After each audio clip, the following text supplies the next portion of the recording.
आप सभी को नमस्कार। तो इस वीडियो में हम बात करेंगे वेदांता पावर का बिजनेस ओवरव्यू देखेंगे, साथ में हम डिविडेंड को लेकर भी बात करेंगे फ्री कैश फ्लो को ध्यान में रखते हुए। तो चलिए स्टार्ट करते हैं। आप सभी से रिक्वेस्ट है अपना सपोर्ट वीडियोस को ज़्यादा से ज़्यादा लाइक हाइप एंड शेयर करके बनाए रखिए। और अगर आप इसी प्रकार की Vedanta iron and steel limited पर वीडियो चाहते हैं तो कमेंट सेक्शन में ज़रूर से आप यस टाइप कीजिए। तो चलिए स्टार्ट करते हैं। तो प्रेजेंट अगर बिजनेस की बात करें तो कंपनी वेदांता पावर का जो प्रेजेंट कैपेसिटी है पावर जनरेशन को लेकर वो लगभग 4.8 गीगावाट्स है, यानी कि लगभग कम से कम 4800 मेगावाट के आसपास कंपनी जो है जनरेट कर रही है पावर। और ये 4 प्लांट्स के थ्रू इनका पावर जो है जनरेट होता है, जो कि डिफरेंट सेट ऑफ प्रेजेंस रखते हैं स्टेट्स में, पंजाब, उड़ीसा, छत्तीसगढ़ एंड आंध्र प्रदेश में इनके पावर प्लांट्स हैं।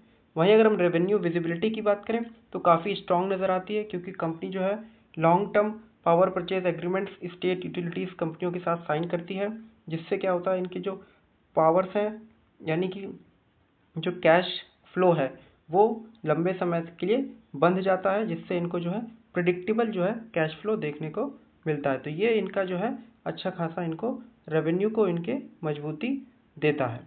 वहीं अगर हम बात करें इनका एक कह सकते हैं एडवांटेज वेदांता लिमिटेड का स्पेशली, तो देखिए कंपनी जो है अपनी खुद की ब्लॉक्स यूज़ करती है, यानी कि जो कोल ब्लॉक्स हैं उसका जो है कोयला यूज़ करती है, जिससे इनको कह सकते हैं कि इनका जो रॉ मटेरियल है पावर जनरेट करने का उसकी जो प्राइस वोलेटिलिटी है वो है कम हो जाती है।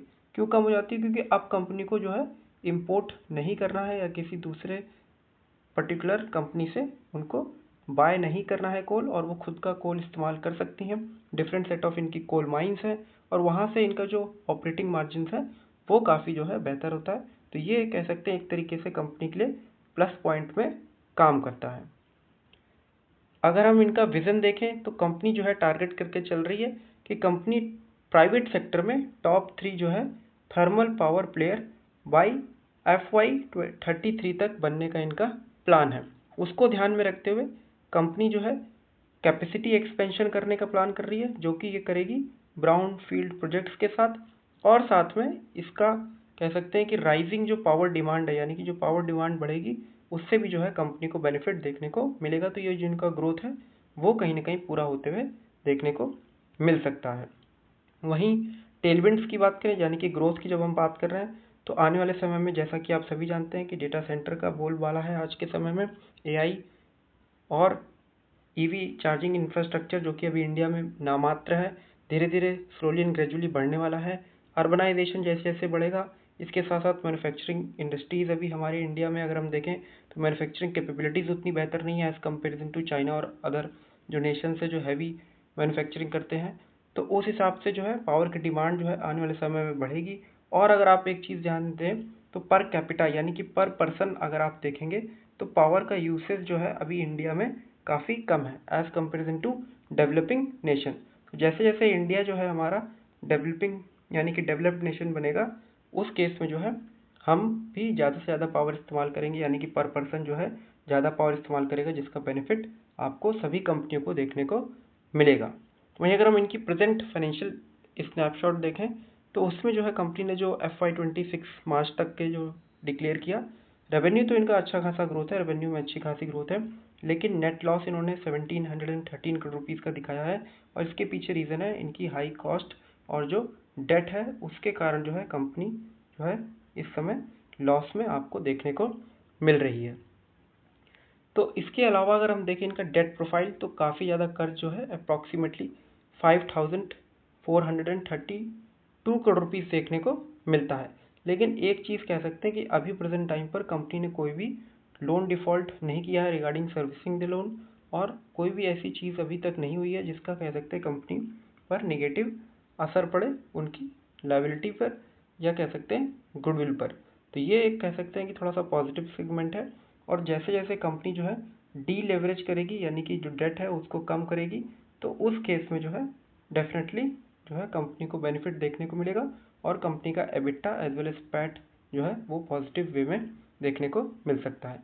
तो according to the company plan करके चल रही है कि FY28 तक जो इनका जो एबिटा है वो लगभग 2x हो जाए।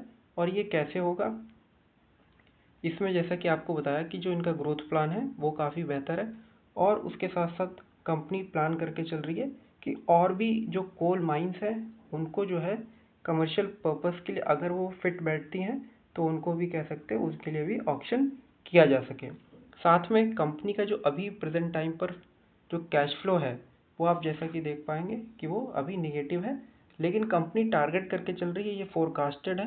तो ऐसा होगा या नहीं होगा ये आने वाले समय में हमें पता चलेगा, लेकिन FY29 तक कंपनी जो है फ्री कैश फ्लो जो है स्ट्रॉन्ग पॉजिटिव देखने का प्रयास करके चल रही है।